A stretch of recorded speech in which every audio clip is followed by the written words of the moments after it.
বিস্ময়কর, যন্ত্রণাদায়ক, বেআইনি। আরজিকর মেডিকেলে ধর্ষণ খুনের তদন্তে পুলিশের ভূমিকা নিয়ে এই শব্দগুলো ব্যবহার করেছেন খোদ শিয়ালদা কোর্টের বিচারক অনির্বাণ দাস। এই জঘন্য ঘটনা সামনে আসার পর থেকে বারবার প্রশ্নের মুখে পড়েছে পুলিশ। কলকাতা হাইকোর্ট থেকে সুপ্রিম কোর্ট তীব্র ভর্ৎসনা করেছে পুলিশকে। এবার শিয়ালদা কোর্টের রায়েও সেই পুলিশ সম্পর্কে মারাত্মক দাবি করলেন বিচারক। সোমবার রায়ে তিনি লিখেছেন, 9ই অগস্ট সকাল 10টায় টালা থানার দায়িত্বে ছিলেন সাব ইন্সপেক্টর সৌরভ কুমার ঝা। আরজিকর হাসপাতালের আউটপোস্ট থেকে খবর পেয়ে তিনি হাসপাতালে যান। তিনি কোনো জেনারেল ডায়েরি এন্ট্রি করেননি, কিন্তু জিডি রেজিস্টারে একটি জায়গা খালি রেখে দেন। সাক্ষ্য থেকে জানা গেছে ওই খালি জায়গা পূরণ করা হয় রাত 11টায়, তবে সকাল 10টা 10-এর সময় দিয়ে। রায়ে বিচারক আরও জানিয়েছেন, এটা খুব পরিষ্কার যে ওই এসআই একটি বেআইনি কাজ করেছেন এবং সাক্ষ্য দেওয়ার সময় তা গর্বের সঙ্গে ঘোষণা করেছেন। এসআই পদমর্যাদার এক অফিসারের সঙ্গে এই আচরণ অত্যন্ত বিস্ময়কর এবং যন্ত্রণাদায়ক। আমার মনে হয় কলকাতার পুলিশ কমিশনারের যথাযথ ব্যবস্থা নেওয়া উচিত, যাতে শৃঙ্খলাবদ্ধ বাহিনীকে বেআইনি কাজ করা থেকে আটকানো যায়। সকালে খবর পেল সকাল 10টায়, এন্ট্রি হচ্ছে রাত্রি 10:30-11টার সময়। ক্যালকাটা পুলিশের তরফ থেকে এই ধরনের আচরণ কোনো মতেই আশা করা যায় না। পুরো স্টেট গভর্নমেন্ট প্রথম থেকেই এভিডেন্সগুলোকে লোপাট করার জন্যে সবসময় সচেষ্ট ছিল। বিচারপতিরা তো কোনো জাজ করে তো কোনো কনভিকশন দেয় না।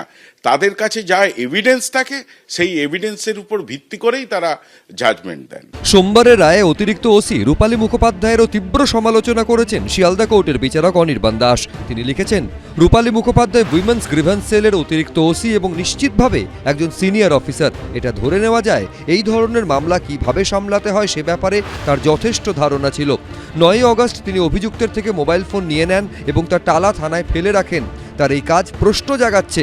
সাক্ষ্য থেকে এটা প্রতিষ্ঠিত হয়নি যে তিনি কোনো উদ্দেশ্য নিয়ে এই কাজ করেছেন বা অভিযুক্তের মোবাইল ফোন থেকে তথ্য বিকৃত করেছেন। অদ্ভুতভাবে অত্যন্ত দুর্বল একটি ব্যাখ্যায় তিনি জানিয়েছেন, মোবাইল ফোন অভিযুক্তকে ফেরত দেওয়া হয়েছিল, পরে তার গ্রেফতারির সময় সেটা আবার বাজেয়াপ্ত করা হয়। তিনি সাক্ষ্য দেন যে এই পুরো সময়টায় অভিযুক্ত কলকাতা পুলিশের হাতে আটক ছিল। এই কাজের কোনো কারণ আমি খুঁজে পাইনি। আরজিকর মামলার তদন্তে পুলিশের ভূমিকা নিয়ে এর আগে তীব্র ক্ষোভ প্রকাশ করেছিল কলকাতা হাইকোর্ট থেকে সুপ্রিম কোর্ট। সর্বোচ্চ আদালতের বিচারপতি জে.বি. পারদিওয়ালা তো এই মন্তব্যও করেছিলেন যে 30 বছরের ক্যারিয়ারে এমনটা তিনি দেখেননি। এবার নিম্ন আদালতের রায়ে সেই পুলিশের তদন্ত নিয়ে উঠে এলো চাঞ্চল্যকর তথ্য। আর এই প্রেক্ষাপটে বিরোধীদের অভিযোগ, প্রথম থেকে ধামাচাপা দেওয়ার চেষ্টা করে যাবতীয় তথ্য প্রমাণ লোপাটের পর এখন লোক দেখাতে ফাঁসি চেয়ে হাইকোর্টে গেল রাজ্য সরকার।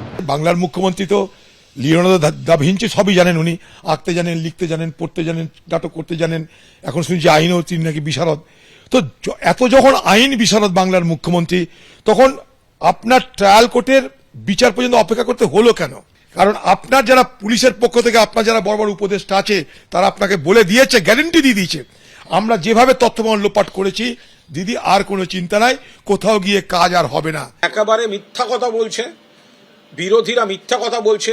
এই সিপিএম এবং বামেরা দ্বিচারী, এরা এখন ফাঁসি চাইছে না, এরা সঞ্জয় রায়ের পাশে দাঁড়াচ্ছে। এই সিপিএম, এই বামেরা পাশে দাঁড়াচ্ছে, সঞ্জয় রায়ের পাশে দাঁড়াচ্ছে। এরা এতদিন শাস্তি চাই, ন্যায় বিচার চাই বলেছে, কিন্তু এরা ফাঁসি চায় না। আর ধর্ষণ এবং খুনে মুখ্যমন্ত্রী ফাঁসি চান, রইল বাকি এদের যেটা অভিযোগ, তথ্য প্রমাণ, এটা মিথ্যা কথা বলা হচ্ছে। সব মিলিয়ে আরজিকর কাণ্ডে এখনো বহু ধোঁয়াশা। প্রকাশ সিনহা, সৌভিক মজুমদার, বিজেন্দ্র সিংহ, এবিপি আনন্দ।